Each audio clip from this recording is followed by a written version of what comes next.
உன் கை பிடிச்சு நடக்க, உன் தோள் மீது சாய, தினம் உம்மோடு பேச, நானும் சித்தம் செய்ய.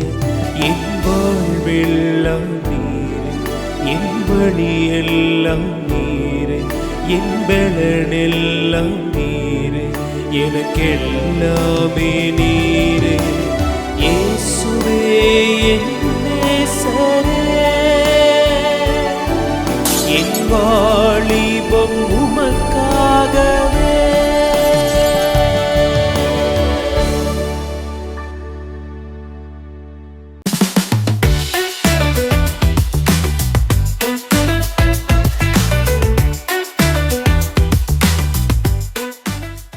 இந்த கிராம மிஷன் இயக்கத்தின் மூலமாக உங்களை சந்திக்கிறதுல எங்களுக்கு ரொம்ப சந்தோஷம். இப்பயும் நம்ம மத்தியில எவனக்கா இருக்காங்க. ஹலோக்கா. ஹாய் பிரீஸ். அக்கா, கண்மணி பிள்ளைகள் சார்பாக உங்ககிட்ட ஒரு சில கொஸ்டின் கேட்டு தெரிஞ்சுக்கணும்னு ஆசைப்படுறேன்க்கா. சரி பிரீஸ். அக்கா, இப்ப இருக்க காலத்துல சோஷியலா பழகுறதுன்றது காமனான விஷயம். எக்ஸாம்பிள், ஒரு பாய் ஃப்ரெண்ட் கேர்ள் ஃப்ரெண்ட் ரொம்ப க்ளோஸா பழகுவாங்க, ஆனா எங்களுக்குள்ள எந்த தப்பும் நடக்காது அப்படின்னு ரொம்ப ஸ்ட்ராங்கா சொல்லுவாங்க. இந்த காலத்துல வேணா இது ட்ரெண்டிங்காகவும் காமனாகவும் இருக்கலாம், ஆனா ஒரு கிறிஸ்தவ பிள்ளையோட வாழ்க்கையில இதை டேக் இட் ஈஸியா எடுத்துக்கலாமாக்கா? ஓகே பிரீஸ், இதுக்கு நான் என்னால் முடிஞ்ச அளவுக்கு இதுக்கு நான் ஆன்சர் பண்ணுறேன். பொதுவாக இப்போ இருக்கிற சமுதாயம், காலேஜஸ் அப்படின்னாலே பாய்ஸ் கேர்ள்ஸ் கோ எஜுகேஷன் தான் இருக்குது. அப்போது ஒரு பாய்கிட்ட பேசவே கூடாது, ஒரு எதிர்பாலினத்தவரோடு நீங்கள் பேசவே கூடாது அப்படிலாம் கிடையாது.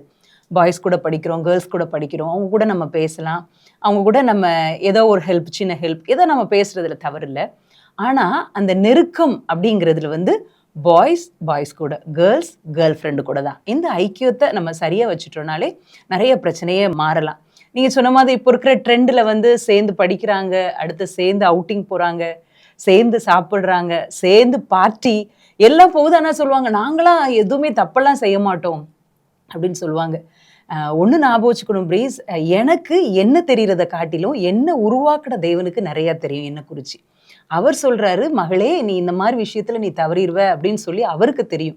அதனால தான் நீதிமொழிகள் 6ஆம் அதிகாரத்தில் சொல்லப்பட்டிருக்கோம், தணலை மடியில் வச்சுட்டு சுடாமல் இருக்கும் அப்படின்னு யாராவது சொல்ல முடியுமா? என் கால் சுடாது அப்படின்னு சொல்லிட்டு நீ நெருப்பில் நடக்க முடியுமா அப்படின்னு சொல்லி அழகாக ஒரு இதை சொல்லுவாங்க.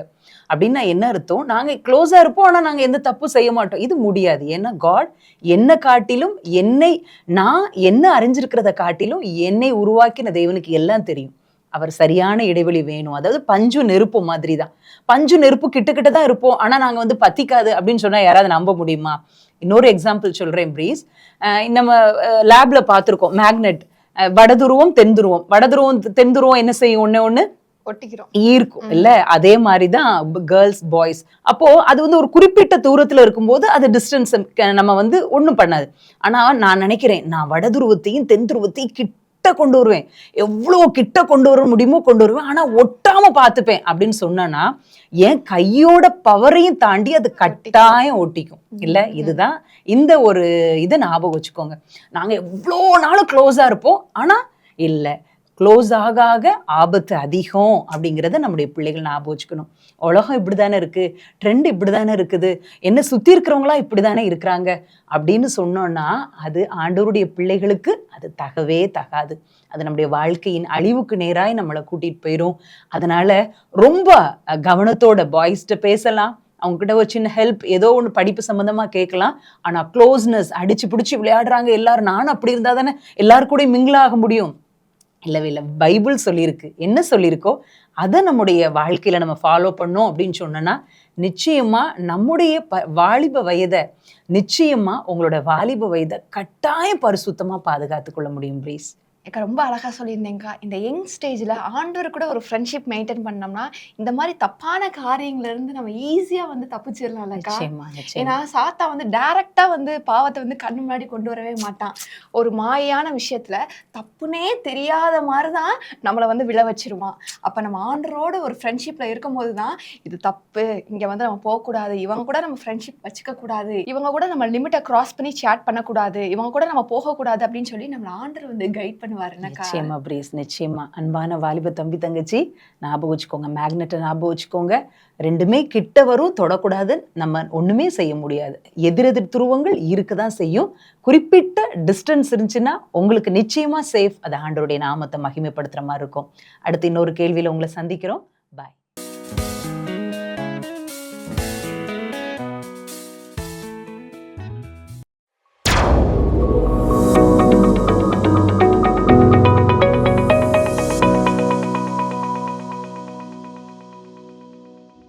இது விந்தை அல்லவா? ஆலயத்துல காணிக்கை பாடல் பாடுறப்போ சட்டப்பையில 10 ரூபாய் இல்லாததால 50 ரூபாய் எடுத்து போடும்போது அது நமக்கு பெரிய பணமா தெரியுது. ஆனா ஃப்ரெண்ட்ஸ் கூட ஷாப்பிங் மாலுக்கு போகும்போது அதே தொகை ரொம்ப கொஞ்சமா அற்பமா தெரியுது. ஆமா தானே? இது விந்தையா இருக்குதுல்ல? ஆலயத்துக்கு போய் 2.5 மணி நேரம் ஆலயத்துல உட்காரும்போது அது ரொம்ப நீண்ட நேரமா நமக்கு தெரியுது. ஆனா சினிமா பார்க்கும்போது அதே 2.5 மணி நேரம் ரொம்ப கம்மியா தெரியுதே. இது விந்தை அல்லவா? பைபிள்ல ஒரு அதிகாரத்தை படிப்பதுக்குள்ள போர் அடிச்சிருத போல் இருக்குது. ஆனா நாவல்கள், கதை புத்தகத்துல நூற்றுக்கணக்கான பக்கங்களை படிக்கிறப்போ போர் அடிக்காம இருக்குதே. இது விந்தை அல்லவா? சபையில ஒரு ஸ்பெஷல் மீட்டிங்கை குறிச்ச அறிவிப்பை 2 வாரத்துக்கு முன்னாடியே கேள்விப்பட்டாலும் கடைசி நேரத்துல தெரிய வரும் ஒரு பார்ட்டிக்காக கூட்டத்தை தவிர்த்துறோம்ல. இது விந்தை அல்லவா? காலேஜ் முடிஞ்ச உடனே 15 நிமிஷம் ஜெபக்குழுவிற்கு அழைக்கிற தோழிக்கிட்ட ஐயோ பஸ் போயிடும்பா அப்படின்னு சொல்லி தோள்ல பைய போட்டுட்டு வேகமா செல்ற நம்ம தோழி கொடுக்கும் பிறந்த நாள் ட்ரீட்டுக்கு மட்டும் அப்படி சொல்றதே இல்லையே. இது விந்தை அல்லவா? செய்தித்தாள் மற்றும் தொலைக்காட்சி செய்திய அப்படியே நம்புற நாம பைபிள்ல சொல்லப்பட்டவைகளுக்கு மட்டும் சந்தேகத்தோடு கேள்வி எழுப்புறோமே. இது விந்தை அல்லவா? ஒரு பஸ் டிரைவரை நம்பி தைரியமா பஸ்ல ஏறுறோம். ஆனா நம்மை உருவாக்கிய தேவனை நம்பி நம்ம வாழ்க்கைய அவர் கையில கொடுக்க தயங்குறோமே. இது விந்தை அல்லவா? வீட்டு செலவுக்காக அம்மா 100 ரூபாய் கேட்டாங்கன்னா அதை கொடுக்க எத்தனையோ முறை யோசிக்கிறோம். ஆனா ஹெல்மெட் போடாததுனால டிராஃபிக் போலீஸ் 100 ரூபாய் ஃபைன் போட்டாங்கன்னா ஒண்ணுமே பேசாம எடுத்து கொடுக்கிறோம். இது விந்தை அல்லவா?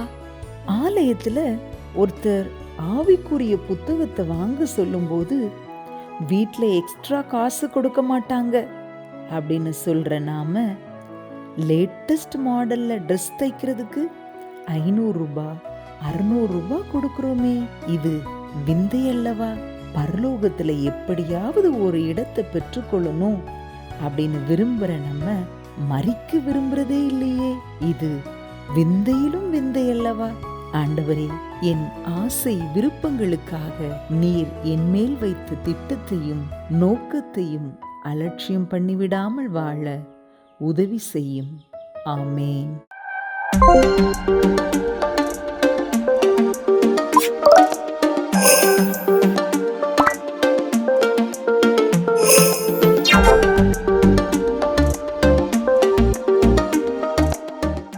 ஆண்டவராய் இயேசு கிறிஸ்துவின் இனிய நாமத்தில் இந்த நிகழ்ச்சியை பார்த்து கொண்டிருக்கிற உங்கள் ஒவ்வொருவருக்கும் எங்கள் அன்பின் வாழ்த்துக்களை தெரிவித்துக் கொள்கிறோம்.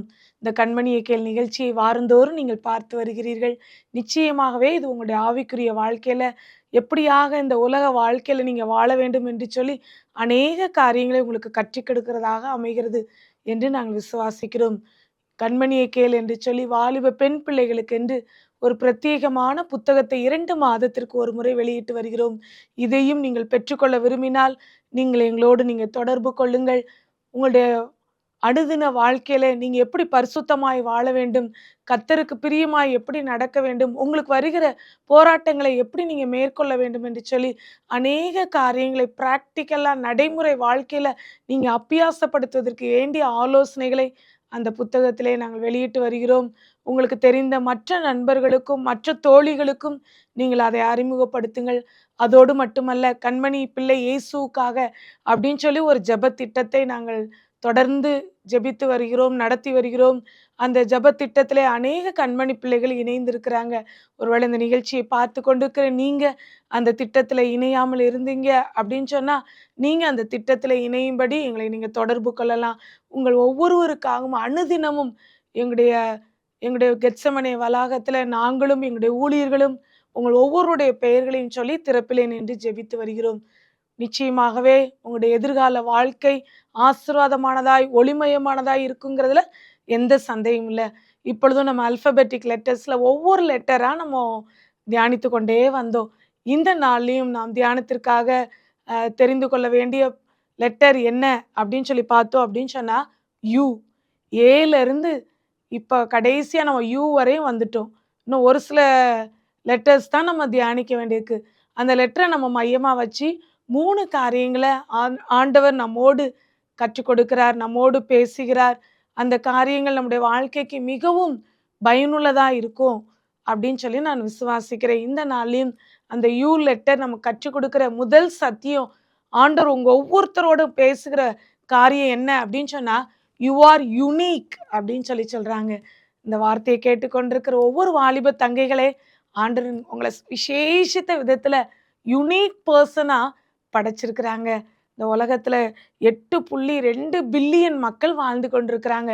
அவ்வளோ பெரிய பரந்த இந்த பூமியில 8.2 பில்லியன் மக்கள் வாழ்கிற இந்த உலகத்துல ஆண்டவர் உங்களை ஒவ்வொருத்தரையும் விசேஷமா படைச்சிருக்கிறாங்க. உங்களை போல இன்னொரு ஒரு ஜெராக்ஸ் காப்பி அந்த உலகத்துல பார்க்கவே முடியாதுங்க. ஏதோ ஒரு விதத்துல அவங்க உங்களை காட்டில டிஃப்ரெண்ட்டாக தான் இருப்பாங்க. ட்வின்ஸா பிறக்கிற பிள்ளைங்க கூட ஒன்று போல நம்ம பார்க்கறக்கு இருக்கிறாங்க அப்படின்னு சொல்லி நம்ம நினைப்போம். இல்லை, அவங்க கூட அவங்களுடைய கண் விழி கையில் உள்ள ரேகைகள் எல்லாமே டிஃப்ரெண்ட்டாக இருக்கும். அப்போ ஆண்டவர் பாருங்களேன், உங்களை எவ்வளோ விசேஷமாக படைச்சிருக்கிறாங்க அப்படிங்கிறத நினச்சி நீங்கள் ஒவ்வொரு நாளும் ஆண்டவர் ப்ரைஸ் பண்ணிக்கிட்டே இருக்கிறோம். தங்கச்சி, ஏசப்பா என்னை ஏன் இப்படி படைச்சிட்டாங்க, நான் ஏன் கருப்பாக பிறந்திருக்கிறேன், ஏன் என் மூக்கு சப்பி போய் இருக்குது, ஏன் எனக்கு இப்படி காது இருக்கு, ஏன் நான் இந்த குறைவோடு இருக்கிறேன் அப்படின்னு சொல்லி உங்களுக்கு இருக்கிற குறைவுகளை நினச்சி ஒவ்வொரு நாளும் நீங்கள் கண்ணீரோட இந்த உலகத்தில் வாழ்ந்து கொண்டிருக்கிறீங்களா? ஆண்டவர் உங்களை பார்த்து சொல்கிறது என்ன தெரியுமா? அருமையான மகளே, என்னுடைய பார்வையில் நீ விலையேற பெற்றவள் அப்படின்னு சொல்லி சொல்கிறாங்க. ஆண்டவர் உங்களை பார்த்து விசேஷித்தவங்கன்னு சொல்லி சொல்கிறாங்க. இதை காட்டில் உங்களுக்கு என்ன வேணும் பாருங்களேன். அநேக அடைக்கலான் குருவிகளை பார்க்கிலும் நீங்கள் விசேஷித்தவர்கள் அப்படின்னு சொல்லி வேதத்தில் ஒரு வசனம் போடப்பட்டிருக்குது. லூக்கா 12ஆம் அதிகாரத்தில் 7வது வசனத்தில் இப்படியாக போடப்பட்டிருக்குது. உங்கள் தலையில் உள்ள மயிரெல்லாம் எண்ணப்பட்டிருக்கிறது, ஆகையால் பயப்படாதிருங்கள். அநேகம் அடைக்கலான் குருவிகளை பார்க்கிலும் நீங்கள் விசேஷித்தவர்கள் அப்படின்னு சொல்லி போடப்பட்டிருக்கு. உங்க தலையில உள்ள முடியெல்லாம் எண்ணி வைத்திருக்கிறாராம் ஆண்டவர். நம்ம தலையில சீவம் போத்துல முடி ஒளிஞ்சிருச்சு அப்படின்னு சொன்னா ரொம்ப கஷ்டப்படுவோம், வருத்தப்படுவோம். ஒரு சில பிள்ளைங்க அழக்கூட செய்வீங்க, அப்படிதானே? ஆனா ஆண்டவர் உங்கள் தலையில் உள்ள மயிரெல்லாம் எண்ணப்பட்டு இருக்கிறது அப்படின்னு சொல்லி சொல்றாரு. ஒருவேளை சீப்ல கொத்த முடி வருது அப்படின்னு சொன்னா நீங்க அதை கவுண்ட் பண்ணிருக்கீங்களா என்னைக்காவது? இல்லை. ஆனா ஆண்டவர் இன்னைக்கு என் பிள்ளை தலை சீவம் போத்துல இவ்வளோ முடி கழிஞ்சிருச்சு, அப்ப எவ்வளோ குறைஞ்சிருக்கும் அப்படின்னு சொல்லி அவர் கவுண்ட் பண்ணிக்கிட்டே இருக்கிறாராம். அப்ப எப்பேற்பட்ட கடவுள் பாருங்களேன். அப்படிப்பட்ட கடவுள் உங்களை பார்த்து முதலாவது சொல்ற வார்த்தை பயப்படாதிருங்கள், பயப்படாதிருங்கள் அப்படின்னு சொல்லி சொல்றாங்க. உங்க எதிர்காலத்தை குறித்து நீங்க கவலையோட இருக்கலாம். என்ன அடுத்து நம்ம செய்ய போறோம், ஒருவேளை ஃபைனல் இயர் ஸ்டூடெண்ட்ஸா நீங்க இருந்தீங்க அப்படின்னு சொன்னா ஜாப் போகணுமா, இதை விட ஹையர் ஸ்டடீஸ் நான் படிக்கணுமா, அடுத்து 12th படிச்சுக்கிட்டு இருக்கேன், முடிச்ச உடனே நான் என்ன கோர்ஸ் எடுக்கணும் அப்படின்னு சொல்லி ஒரு பயம் உங்களுக்குள்ள இருக்கலாம். உங்களோட சரீர பலவீனங்களை குறித்து உங்களுக்கு ஒரு பயம் இருக்கலாம். இன்னைக்கு ஆண்டவர் சொல்றாரு, மகளே நீ பயப்படாத, நான் உன் கூட இருக்கிறேன், நான் உன்னை விசேஷமா நான் படைச்சிருக்கிறேன், அடைக்கலான் குருவியவே நான் பார்த்துக்கிறேன்னா உன்னைய நான் பார்த்துக்கிட மாட்டேனா அப்படின்னு சொல்லி சொல்றாரு. நீங்க எல்லாரும் ஆண்டவருடைய கை வண்ணங்க. அவர் உங்களை உருவாக்கி இருக்கிறாருங்க. அவர் உங்களுடைய கரங்களை, அவர் தம்முடைய கரத்தை உங்க மேல வைத்திருக்கிறாருங்கிறத நீங்க மறந்து போகவே வேண்டாம். எப்பயுமே காலையில எழும்பின உடனே ஆண்டவருடைய சமூகத்துல, ஆண்டவரே நீங்க என்ன விசேஷித்தவன்னு சொல்லியிருக்கிறீங்க, நன்றி அப்படின்னு சொல்லுங்க. You are unique person, you are a unique girl அப்படிங்கிறத மறந்துட வேண்டாம். ஆண்டவர் உங்க வாழ்க்கையில எல்லாத்தையும் விட இவங்கள போல எனக்கு திறமை இல்லை, இவங்கள போல எனக்கு ஞானம் இல்லை, இவங்கள போல அழகா இல்லை அப்படின்னு சொல்லி யாரோடையும் நீங்கள் உங்களை கம்பேர் பண்ணவே பண்ணாதீங்க. நீங்கள் கம்பேர் பண்ணாலே கண்டிப்பாக நீங்கள் சோர்ந்து போவீங்க. உங்களை படைச்சதற்காக நீங்கள் ஆண்டவருக்கு நன்றி செலுத்த மட்டும்தான் செய்யணுங்க. உங்கள் வாழ்க்கையில் ஆண்டவரை நீங்கள் பிடித்து கொண்டு ஆண்டவருக்கு நீங்க நன்றி செலுத்தும் பொழுது உங்களுடைய வாழ்க்கையில ஒரு சில குறைவுகள் இருக்கலாம். ஆனா அந்த குறைவுகளை நிறைவாக்குகிற ஆண்டவர் உங்க கூட இருக்கிறாருங்க. முதலாவது நமக்கு கற்றுக் கொடுக்கிற சத்தியம், யூ ஆர் யூனிக் பர்சன், மறந்துடாதீங்க. ரெண்டாவது நமக்கு கற்றுக் கொடுக்கிற சத்தியம் என்ன தெரியுமா? ஆண்டவர் நம்ம ஒவ்வொருத்தரையும் பார்த்து என்ன நீ யூஸ் பண்ணு, நீ மற்றவங்களுக்கு யூஸ்ஃபுல்லா இரு அப்படின்னு சொல்றாங்க. ஆண்டவரை நம்ம யூஸ் பண்ணணுமா? நம்ம கூடயே ஒருத்தவங்க இருக்கிறாங்க, நம்ம கூடயே ஒரு பொருள் இருக்கு அப்படின்னு சொன்னா அவங்களோட நம்ம டைம் ஸ்பெண்ட் பண்ணுவோமா இல்லையா? கண்டிப்பா பண்ணுவோம். உங்க மொபைலை நீங்க கையிலே வச்சுட்டே இருக்கீங்க, எனக்கு இதுல எதுவுமே ஆப்ரேட் பண்ணவே தெரியாது, எப்படி வாட்ஸ்அப் பார்க்கணும், எப்படி சேட் பண்ணணும், எப்படி இவங்க அனுப்பியிருக்கிறதுக்கு ரிப்ளை பண்ணணும் அப்படின்னு சொல்லி தெரியாம யாராவது யங் கேர்ள்ஸ் இருக்காங்களா? சின்ன டீன் என்ன, ஸ்கூல் கோயிங் சில்ட்ரன் எல்லாருமே யூடியூபாக இருக்கட்டும், வாட்ஸ்அப்பாக இருக்கட்டும், அதில் போய் ப்ளே ஸ்டோரில் போய் கேமை டவுன்லோட் பண்ணுறதா இருக்கட்டும், எல்லாமே குட்டி பிள்ளைங்க கூட என்ன செஞ்சுருக்காங்க, பழகி வச்சுருக்கிறாங்க. அப்போ உங்கள் கூட இருக்கிற ஒரு பொருளை உங்களுக்கு யூஸ் பண்ண தெரியுது. ஆனால் உங்கள் கூடையே ஏசப்பா இருக்கிறாங்க. கர்த்தரை என் வலது பார்சத்தில் வைத்திருக்கிறபடியால் நான் அசைக்கப்படுவதில்லை அப்படின்னு சொல்லி சங்கீதக்காரன் சொல்கிறாங்க. என் கணவர் போகிற இடங்களெல்லாம் அவங்க சொல்கிற செய்தி என்ன அப்படின்னு சொன்னால், ஏசப்பா நம்ம வலது பக்கத்தில் இருக்கிறாங்க. நமக்கு ஒரு பிரச்சனை வருது, நமக்கு ஸ்கூலில் அவங்க டீச்சர்ஸ் நடத்துகிற பாடம் புரியலை அப்படின்னு சொன்னால் நம்ம கவலைப்படவோ அழுகையோ தேவையில்லை, பயப்படவோ தேவையில்லை. ரைட் சைடு நிற்கிற ஏசப்பாவை பார்த்து திரும்பணும். இப்போ நான் செய்கிறேன், என் கூட சேர்ந்து நீங்களும் பாருங்க. ஏசப்பா என் கூட இருக்கீங்கள அப்படின்னு சொல்ல வேண்டியதுதான். ஏசப்பா நம்ம வலது பக்கத்துல இருக்கிறாங்க. என்ன கிரிட்டிக்கலான சூழ்நிலை உங்களை ஃபேஸ் பண்ணும்படி வந்துச்சுனாலும் நீங்க அந்த சூழ்நிலையை பார்க்காதீங்க. சூழ்நிலையை பார்த்தீங்கன்னா நீங்க உடஞ்சு போயிருவீங்க, சோர்ந்து போயிருவீங்க, ஒரு மூலையில போய் உட்கார்ந்துருவீங்க. ஆனா உங்க வலது பக்கத்துல இருக்கிற இயேசுவை பார்த்துட்டீங்கன்னு வச்சுக்கோங்களேன், அந்த காரியத்துல அவரை நீங்க யூஸ் பண்ணிட்டீங்கன்னு வச்சுக்கோங்களேன், நீங்க நிச்சயமாகவே ஜெயிக்க பிறந்தவங்க. அருமையான தங்கச்சி, உன் வாழ்க்கையில நீ தோத்து போகணுங்கிறது ஆண்டவர் விருப்பமே இல்லை. ஆண்டவர் தம்முடைய பிள்ளைங்க, அவரை தேடுற பிள்ளைங்க எல்லாருடைய வாழ்க்கையிலையும் ஆசீர்வாதத்தை அவர் சுதந்திரிச்சு வச்சிருக்கிறாரு. அந்த ஆசீர்வாதத்தை சுதந்திரித்து வைத்திருக்கிற அந்த ஆசீர்வாதத்தை நீங்க சுதந்திரிக்கணும் அப்படின்னு சொன்னா ஆண்டவருடைய துணையோடு தான் அதை செய்ய முடியும். நீங்க ஆண்டவர்கிட்ட நீங்க கேளுங்க, ஆண்டவரை பயன்படுத்துங்க. ஆண்டவரே என் வாழ்க்கையில இந்த வாக்குத்தத்தத்தை நீங்க கொடுத்துட்டீங்கல்ல, அந்த வாக்குத்தத்தை என் வாழ்க்கையில நிறைவேற்றுங்க. என்னுடைய திருமண காரியமா இருக்கட்டும், நான் படிச்சு முடிச்சோடனே நான் வேலைக்கு போகணும், அந்த வேலையில நான் நுழையிறதுக்கான தடைகள் எல்லாம் நீங்கணும் அப்படின்னு சொன்னா ஆண்டவர் உங்களுக்கு கொடுத்த அந்த ப்ராமிஸை பிடிச்சிட்டு ஆண்டவர்கிட்ட நீங்க கேளுங்க, ஆண்டவரை நீங்க யூஸ் பண்ணுங்க. அப்படி யூஸ் பண்ணும் பொழுது நீங்க நிச்சயமா மற்றவங்களுக்கு யூஸ்ஃபுல்லா இருப்பீங்க. இந்த யூத் ஸ்டேஜில் இருக்கிற நிறைய பிள்ளைங்க அவங்க டைமை எப்படி யூஸ்ஃபுல்லா ஸ்பெண்ட் பண்ணணும்னு தெரியாம இருக்கிறாங்க. அவங்க லைஃப்பை மற்றவங்களுக்கு எப்படி யூஸ்ஃபுல்லா வாழணும் அப்படின்னு சொல்லி அவங்க தெரியாம இருக்கிறாங்க. நீங்க இந்த ப்ரோக்ராமை பார்த்துட்டு இருக்கிற நீங்க நிச்சயமா நீங்க தெரிந்து வைத்துக் கொள்ளணும். ஆண்டவர் உங்களுக்கு 24 hours கொடுத்துருக்குறாங்க. எந்த நேரம் நீங்க தூங்குற நேரம், எந்த நேரம் நீங்க ஸ்கூல்ல காலேஜோ ஒர்க்கிங் ஸ்பாட்லயோ நீங்க வேலை பார்க்குறீங்களோ, அது ஒரு 8 hours இருக்கலாம். அந்த டைமை நீங்க அதுக்கு ஸ்பெண்ட் பண்ணிருங்க. 6 மணி நேரம் 7 மணி நேரம் நீங்க தூங்கலாம், 8 மணி நேரம் உங்களுடைய ஒர்க்கை நீங்க பார்க்கலாம். மீதி ஈவினிங்ஸ் காலேஜ் முடிஞ்சோ, ஒர்க் ஸ்பாட் முடிச்சோ, வேலையை முடிச்சோ, நீங்க ஸ்கூல் முடிச்சோ, நீங்க வீட்டுக்கு வந்த பிறகு உங்களுக்கு இருக்கிற டைமை எப்படி நீங்கள் ப்ராப்பராக ஸ்பெண்ட் பண்ண போகிறீங்க?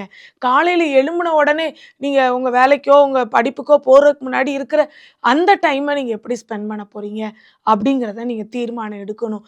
உங்கள் லைஃப்பை நீ யூஸ்ஃபுல்லாக ஸ்பெண்ட் பண்ணணும் அப்படின்னு சொன்னால் உங்களுடைய டைமை நீங்கள் மேனேஜ் பண்ண நீங்கள் பழகிக்கொள்ளணும். முதல் நேரத்தை ஆண்டவர் கொடுக்கணுங்க. நீங்கள் பெட்ல இருந்து எழும்பின உடனே தேவ சமூகத்தில் வேதத்தை வாசிக்க, ஜெபிக்க நீங்கள் டைம் ஸ்பெண்ட் பண்ணிட்டீங்க அப்படின்னு சொன்னால் அந்த டே ஃபுல்லாக ஒரு ஆசீர்வாதத்தை பெற்றுக்கொள்கிற ஒரு நாளாக இருக்கும் அப்படிங்கிறதுல எந்த சந்தேகமும் இல்லை. ஒருவேளை ஸ்கூல் போகிற பிள்ளைங்க குவார்ட்டர்லி எக்ஸாம் முடிஞ்சிருச்சு, இன்னும் கொஞ்ச நாளில் ஆஃப் இயர்லி எக்ஸாம் வரப்போகுது, அடுத்து நீங்கள் 12th முடிக்கிறீங்க, காலேஜ் போகணும் அப்படின்னு சொல்லி இருக்கலாம், காலகட்டங்கள் இருக்கலாம்.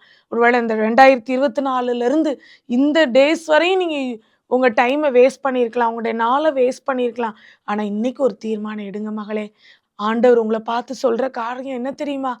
அவரோட நீங்கள் டைம் ஸ்பெண்ட் பண்ணணும், யூஸ்ஃபுல்லாக டைம் ஸ்பெண்ட் பண்ணணும் அப்படின்னு சொல்லி அவர் விரும்புகிறாரு. எல்லா உங்களுடைய காரியங்களுக்கும் ஒரு ப்ரோக்ராம் ஷெட்யூல் போடுங்க.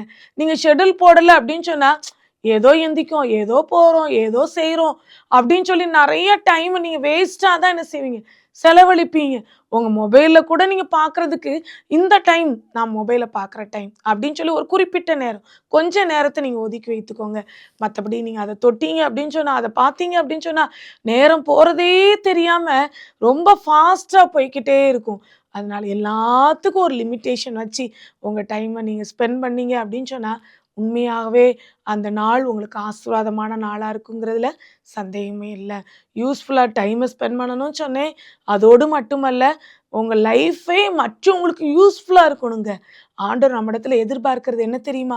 இந்த உலகத்தில் நம்மளை வாழ வச்சிருக்கிறதே அவருக்கென்று நம்ம கனி கொடுக்கணும் அப்படின்னு சொல்லி தான். ஒரு அழகான அத்தி மரம் ஒரு திராட்சை தோட்டத்தில் இருந்துச்சுங்க. அந்த திராட்சை தோட்டத்தில் அதுக்கு வேண்டி எல்லாமே கிடச்சிச்சு. தண்ணி கிடச்சிச்சு, அதுக்குன்னு ஒரு வேலையால் போட்டு அதற்கு செய்ய வேண்டிய எல்லா பராமரிப்புக்கான எல்லா காரியங்களையும் அந்த தோட்டக்காரன் செஞ்சாங்க. அந்த தோட்டக்காரன் அவங்க செய்கிற காரியத்தெல்லாம் பார்வையிடுறதுக்கு ஒரு எஜமான் இருந்தாங்க. ஒரு செழிப்பான இடமா இருந்தது. நல்ல எல்லா சூழ்நிலைகளும், அதுக்கு எல்லாமே வாய்ப்புகள் எல்லாமே சூப்பரா இருந்தது. ஆனா அந்த அத்திமரம் எந்த வாய்ப்பையும் பயன்படுத்தாம கனியே கொடுக்காத ஒரு அத்திமரமா இருந்துச்சு. அப்போ அந்த தோட்டக்காரன் ரொம்ப கவலையோட, ஐயோ இந்த அத்திமரத்தை வெட்டிட வேண்டியதான், இதுக்கு கொடுக்கப்பட்ட டேஸ் எல்லாம் இத்தனை வருஷம் 3 வருஷம் கொடுத்துட்டேன், ஆனா கனியே கொடுக்கலையே, இதை வெட்டி போட்டுருவோம் அப்படின்னு சொல்லும் போதுல அந்த எஜமானன்ட்ட தோட்டக்காரன் பரிந்து பேசுறாரு, இந்த 1 வருஷம் இருக்கட்டும் அப்படின்னு சொல்லி. ஒருவேளை ஆண்டவர் உங்களை ஒவ்வொருத்தருக்கும் ஒரு கிரேஸ் பீரியடா இந்த வருஷத்தை கொடுத்தாங்க. ஒருவேளை இன்னும் இந்த இயர் எண்டிங்குள்ள நீங்க போறீங்க. உங்க லைஃப்ல ஆண்டவர் கொடுத்த வாய்ப்புகளை நிறைய நீங்க மிஸ் பண்ணியிருக்கலாம். கனியற்ற வாழ்க்கை வாழ்ந்து கொண்டிருக்கலாம். இன்னைக்கு ஆண்டவர் உன் வாழ்க்கையை பார்த்து வேதனையோடு பார்க்கிறார். மகளே, நீ கனியுள்ள வாழ்க்கை வாழணும். இவ்வளோ நாளாக உன் நாட்களை வீணடிச்சிட்ட அப்படின்னு சொன்னா, இனிமேல் ஆண்டவரே நான் மற்றவங்களுக்கு ஆசீர்வாதமாக இருக்க போகிறேன், மற்றவங்களுக்கு யூஸ்ஃபுல்லாக என் டேஸை நான் ஸ்பெண்ட் பண்ண போகிறேன், என் லைஃப்பை மற்றவங்களுக்கு யூஸ்ஃபுல்லாக நான் செலவழிக்க போகிறேன். உன் கூட படிக்கிற பிள்ளைகளுக்கு நீ ஏதாவது உனக்கு தெரிஞ்சதை நீ சொல்லிக் கொடு.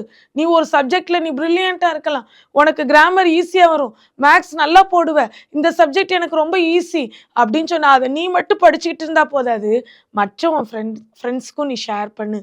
அப்படின்னா இன்னும் உனக்கு நாலேஜ் அதிகமாக கெயின் ஆக தான் செய்யும். அதனால அப்படி நீ உன் லைஃப்பை நீ ப்ராக்டிஸ் பண்ணு. அநேக காரியங்களை மற்றவங்களுக்கு பயனுள்ள விதத்தில் நீ வாழணும்னு சொல்லி நீ தீர்மானம் எடுத்த அப்படின்னு சொன்னால் ஆண்டவர் நிச்சயமாகவே உன்னை ஆசீர்வதிப்பார். உங்கள் குடும்பத்துக்கு நீ யூஸ்ஃபுல்லாக இருக்கணும், உங்களுடைய சமுதாயத்துக்கு, உன்னை சூழ்ந்திருக்கிற பியர் குரூப்புக்கு நீ யூஸ்ஃபுல்லாக இருக்கணும், மற்றும் நீ போகிற திருச்சபைக்கு நீ யூஸ்ஃபுல்லாக இருக்கணும். உனக்கு என்ன முடியுமோ, உனக்கு என்ன தாளந்த ஆண்டவர் கொடுத்துருக்கிறாரோ, ஒரு சில்ட்ரன் மினிஸ்ட்ரி எடுக்கலாம், ஒரு ஆக்ஷன் சாங் சொல்லி கொடுக்கலாம், என்னெல்லாம் ஆண்டவர் உனக்கு கிருபை கொடுத்துருக்கிறாளோ அதை எல்லாவற்றையும் ஆண்டவருக்காக, ஆண்டவருடைய நாம மகிமைக்காக நீ பயன்படுத்தணும்னு சொல்லி ஆண்டவர் விரும்புகிறார். இந்த 2வது யூ நமக்கு கற்றுக் கொடுக்குற சத்தியம் என்ன அப்படின்னு சொன்னா, ஆண்டவரை நீ யூஸ் பண்ணணும், மற்றவங்களுக்கு நீ யூஸ்ஃபுல்லா இருக்கணும் அப்படிங்கிற காரியத்தை ஆண்டவர் கற்றுக் கொடுக்குறாரு. 3வது யூ நமக்கு கற்றுக் கொடுக்குற சத்தியம் என்ன அப்படின்னு சொன்னா, அப்கிரேட் பண்ணணும், நம்ம வாழ்க்கையை மேம்படுத்தணும். ஒருவேளை இவ்வளோ நாளாக நீங்கள் வாழ்ந்த வாழ்க்கையில் திருப்தி அடைஞ்சு இது போதும், நான் இவ்வளோ நாளில் நான் ஜெபிக்கிறேன் இது போதும், நான் இத்தனை அதிகாரம் வாசிக்கிறேன் இது போதும், நான் ஏதோ ஒரு மீட்டிங்க்கு அட்டன் பண்ணுறேன் இது போதும் என் ஸ்பிரிச்சுவல் லைஃப்க்கு அப்படின்னு சொல்லி நீங்கள் இதுலேயே நீங்கள் திருப்தி அடைஞ்சிடாதீங்க.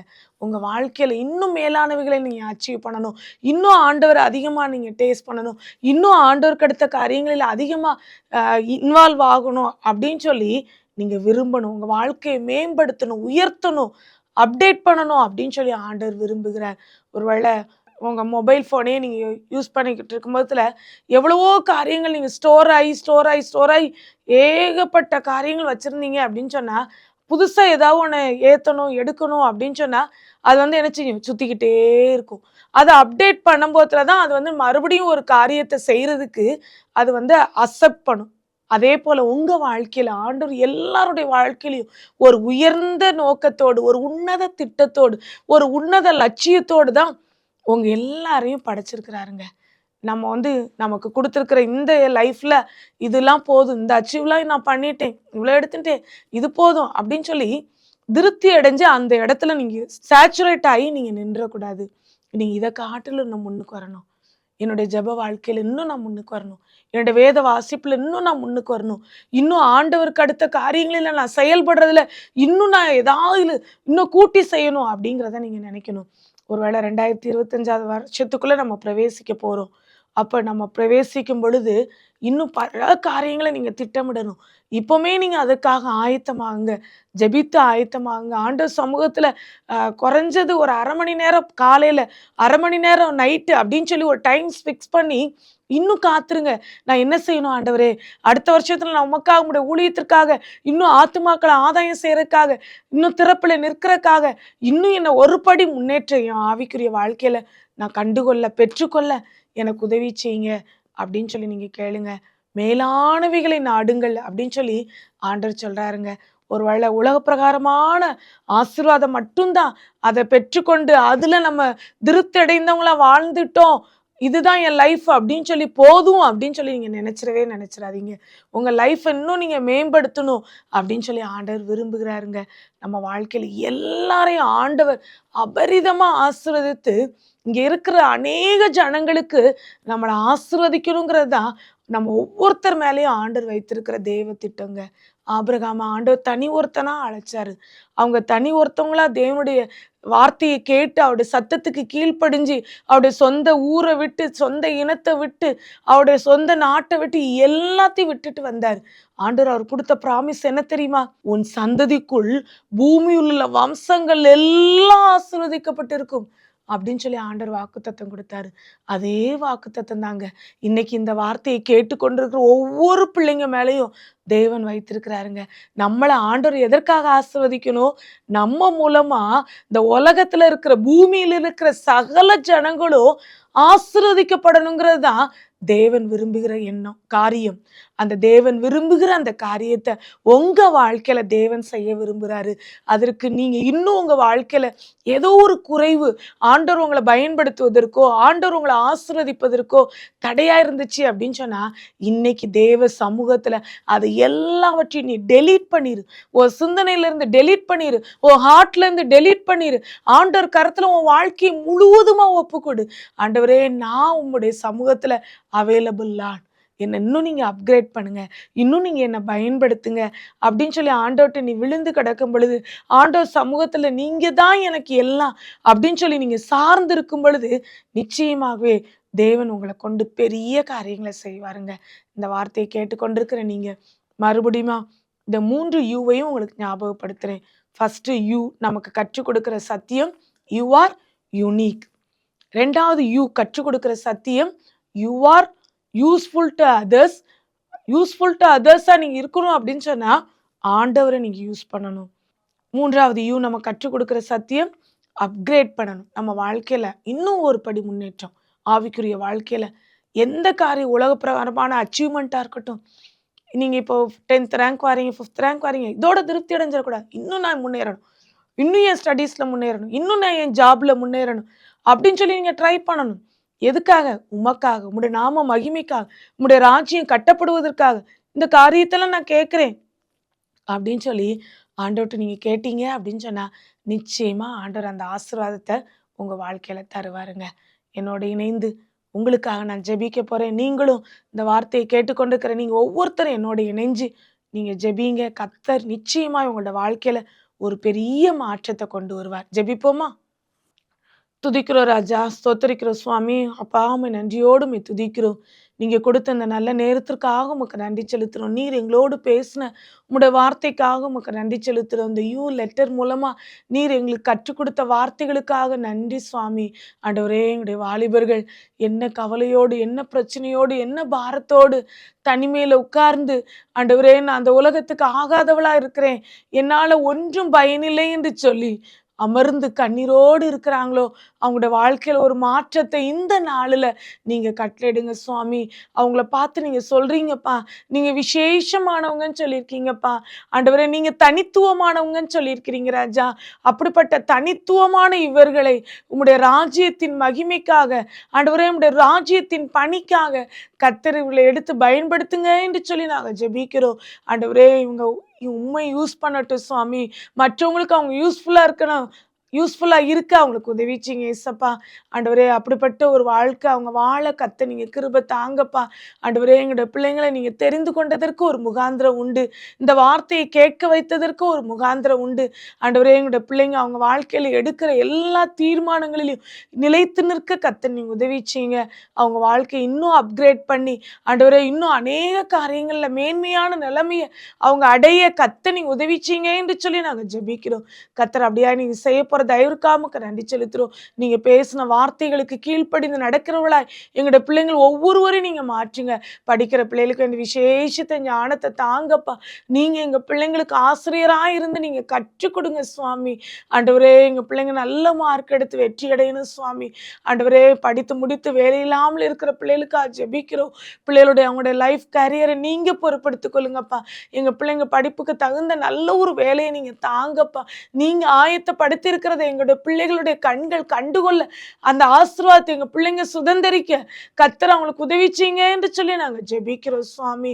திருமணத்திற்காக காத்திருக்கிற பிள்ளைகளுக்காக ஜெபிக்கிறோம் சுவாமி. கர்த்தர் கிருபையா இறங்குங்கப்பா. இந்த வருஷத்துல ஆகிலும் எனக்கு ஒரு நன்மை உண்டாயிராதான்னு சொல்லி எதிர்பார்ப்போடு காத்திருக்கிற எங்களுடைய பிள்ளைகளுக்கு ஏற்ற துணையை கர்த்தர் நீங்க கொண்டு வாங்கப்பா. ஆண்டவரே, நல்ல செய்தியை கேட்டு அந்த பிள்ளைங்க இன்னும் உமக்குள்ளாக வளர, உமக்குள்ளாக உம்முடைய ஊழியத்தை செய்ய ஆண்டவரே கட்டப்பட கர்த்தர் நீங்க உதவிச்சீங்க என்று சொல்லி நாங்க ஜெபிக்கிறோம். இந்த நிகழ்ச்சியை பார்த்து கொண்டிருக்கிற ஒவ்வொரு தேவ பிள்ளைகளையும் இயேசுவின் நாமத்தினாலே நாங்க வாழ்த்தி ஆசீர்வதிக்கிறோம். சுகம், பலன், ஜீவன், கிருபை, மனுஷ தயவு எங்க பிள்ளைகள் ஒவ்வொருவருக்குள்ளாக உண்டாகட்டும். கண்மணி பிள்ளை இயேசுக்காக என்ற ஜெப திட்டத்தில் இணைந்திருக்கிற பிள்ளைகளையும் இயேசுவின் நாமத்தினாலே நாங்க வாழ்த்தி ஆசீர்வதிக்கிறோம். எங்க ஒவ்வொரு பிள்ளைங்க மீதும் நீங்க வைத்திருக்கிற தெய்வ திட்டம் மாத்திரம் 100% நிறைவேறட்டும் என்று சொல்லி நாங்க ஜெபிக்கிறோம். பிசாசு அவங்களுக்கு விரோதமா வைக்கிற எல்லா கண்ணிகளுக்கும் எங்க பிள்ளைங்களை கத்த நீங்க விலக்கி வேலியடைங்க என்று சொல்லி ஜெபிக்கிறோம். பெரிய காரியங்களை செய்யுங்கப்பா. உங்க நாமத்தை மாத்திரம் மகிமைப்படுத்துங்க. இயேசுவின் மூலம் ஜெபம் கேளும் நல்ல பிதாவே, ஆமீன்.